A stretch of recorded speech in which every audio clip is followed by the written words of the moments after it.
Okay, so the No Kings protest. Um, in case you were under a rock this weekend, which I don't think you were, um, I'm still have to do my job and kind of paint a little bit of a picture just in case, there's something you might not be familiar with. So I'll share from the New York Times.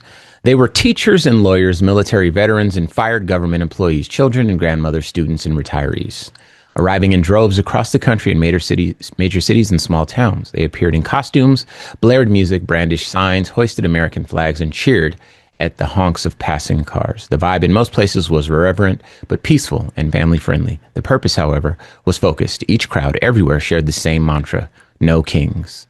Collectively, the day-long mass demonstrations against the Trump administration on Saturday, held in thousands of locations, condemned a president that the protesters view as acting like a monarch. So the numbers from these demonstrations looks like it was in the neighborhood of 7 million people took to the streets to protest. And that's a significant amount of people. um, and for some comparison, the first No Kings protest, there were 5 million people out there. So this opposition to the Trump administration has grown significantly. There were 2,700 demonstrations that took place around the country. And I, of course, was at one of them.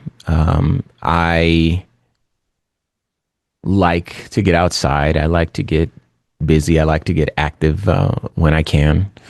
And,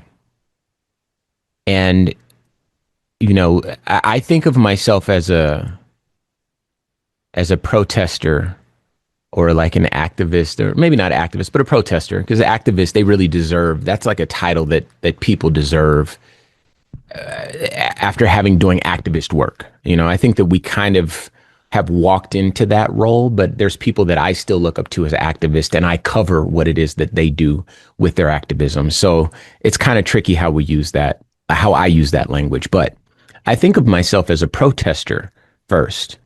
And because I have the capacity to produce a radio show, because I have experience being on the radio, that's literally my job. That's the only job I've ever had, was talking on the radio, like as an adult. I'm like, oh, guess what I can add to my protesting? I can add some radio coverage. That's my thing. So I think of myself in terms of being a protester first. And I was able to go to the protest over the weekend with a friend of mine who has not been to many protests. She has not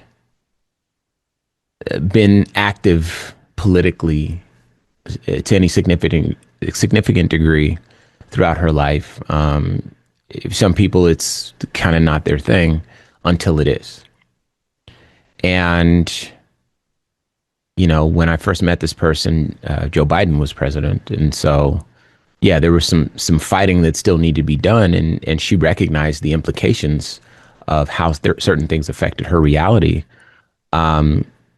But it wasn't until Donald Trump got back into the office and really started attacking everything, like with a full frontal assault, that she recognized, like, oh my God, this is like, it doesn't matter how hard I work or what I do or how much I invest in my future and my children's future or whatever.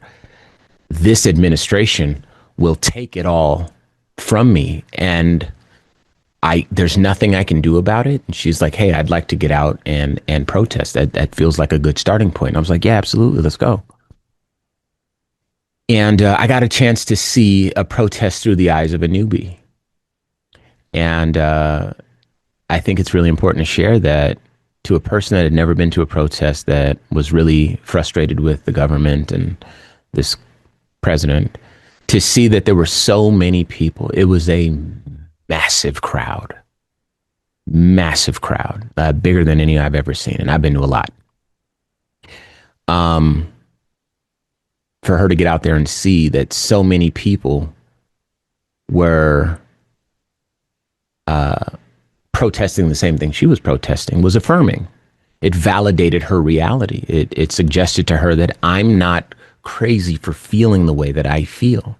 I'm not misinterpreting what it is that I'm seeing because there's so many people here with messages on their signs, so many different messages, so many different things, different facets to this administration that are morally reprehensible, corrupt, vile, disrespectful, devoid of merit, inconsistent with the nature of an inclusive society, and so forth. And there's, all these things, and she was able to see it in March and chant and see that there were folks out there with plans. Here's what you can do in your own community, marching orders, like, hey, we're down bad, but we're not out, that sort of thing. And she kind of needed that. And I thought that that was very special. And for a lot of people, I imagine that that is something that is a benefit to protests. Now, there are a lot of people who look at protests like, so what, right? The people that don't feel the way that I feel got outside and walked in a circle. What of it? But for those people that were out walking, I think that it reminds them that, hey, you're not alone. And these people are still willing to fight with you. And even in a scenario where the odds are stacked against you, it still feels good to fight next to somebody who will at least affirm your reality. And so I thought that it was a good thing. It wasn't a bad thing. There was nothing bad about it that I was able to find. There were no significant issues around the country. It was peaceful and so forth. So, to everyone that came out and protested, I salute you. And I say, let's keep the faith, man. We got a road ahead of us, but we either keep the faith or we give up. And I don't really have any quit in my heart. I'm hoping you don't either. Q, any thoughts? You and I have talked about this at length.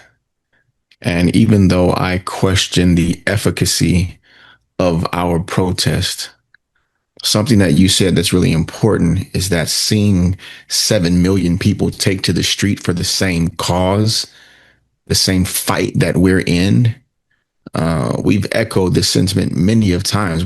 We're in a studio, either separately alone or just the two of us, but still alone. Mm-hmm. And it can sometimes feel like an echo chamber that only we live in. A lot of the comments, a lot of the DMs, a lot of the messages are negative. So that's why that letter that you read today is so important and meaningful, because it's good to hear that somebody is benefiting from what we do, and it's not all, hate rhetoric and just mean-spirited nonsense. So there's something to seeing this fight that feels so impossible and so, I'll just flatly say it, hopeless sometimes. It feels a lot less hopeless when there's that many people that feel the same way. Maybe there's nothing we can do, but if there's anything we can do, we have to do it together. And just seeing other people fed up and upset, and this algorithm thing, this social media thing, can really make you feel like you're kind of the crazy one that's making a big deal of something that no one else cares about. Especially because so many people that we know, unfortunately, over this last decade have just kind of slowly drifted that direction, or to the direction of apathy. I'm making my money, my family's good, so what that bad things are happening to other people. So for me, I don't know how much change these protests will cause in the hearts of those that oppress us, because I actually don't think they care about us. Like, literally don't care. So there's nothing that we can do that will move or shake their hearts. But I do think there are a lot of people who might feel like there's no hope and there's no fight and there's nothing we can do, and I'm the only one that feels this way. And all those people going outside at the same time and saying, hey, we all feel this way with you, I think is reassuring, reaffirming, and hopefully is a spark. I hope that the No Kings turnout was not the end. That wasn't the climax. That wasn't the end of the story. I hope it's the spark that starts something incredible.